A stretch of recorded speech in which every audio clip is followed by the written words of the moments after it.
mbokk yi asalaamaaleykum dalee na jàmm ci seeni xibaari météo bi nga xam ne moom mujj ci ayubés yi moo ki nag xibaar yi dina donc ñoo ngi ndoxte ak moom ci li nga xam ne moo di gànnaar bi nga xam ñoo ngi koy néggandiku ci diggante Ndar Géej jàpp Ndakaaru dem ba ci Mbuur ci Petite Côte bi te loolu dina dem ba yenn saa yi mu dem ba jàpp 2 mètres ak genn wàll te léegi la mun na dem ba raw ko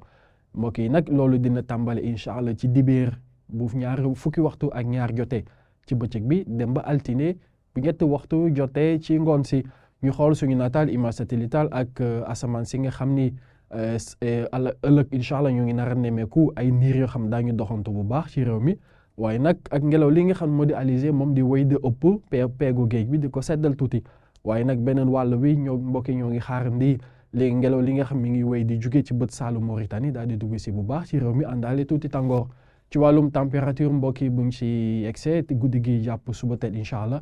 ñoo ngi nar a nemmeeku température boo xam dina xaw néew lool te muy fukki degré ak ñaar ak juróom ci Louga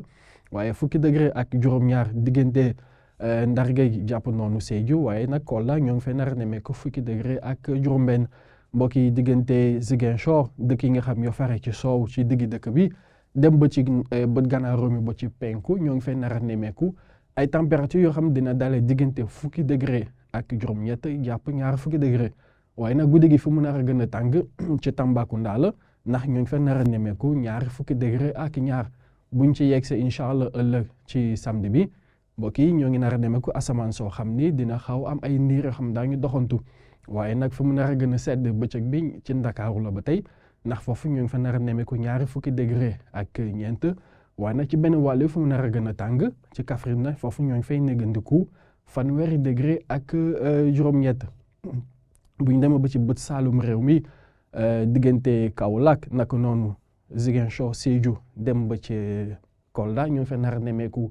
1 degré ak juróom-benn jàpp 1 degré ak juróom-ñaar 1 degré ak juróom-benn jàpp juróom-ñaar yooyu moom la nar a nemmeeku ba tey diggante dëkk yi nga xam ñoo di Bakel Tambacounda dem ba ci Kédougou dëkk yi nga xam ñoo fare ca bët gànnaar réew mi ñu ngi fa nar a nemmeeku 1 degré ak ñett diggante Ndar Géej Podor naka noonu ba ci Linguère waaye 1 degré ak ñaar jàpp 1 degré ak juróom diggante dëkk yi nga xam ñoo fare ca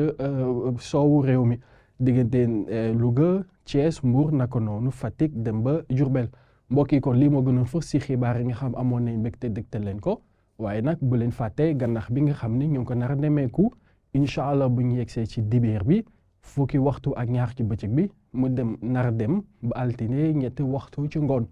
ñu leen di ñaan ngeen jël seen matuwaay kaaraange rawatina nag ñi nga xam ñooy dem ci géej ñu leen di ñaanal guddi jàmm salaam jërë ngeen jëf.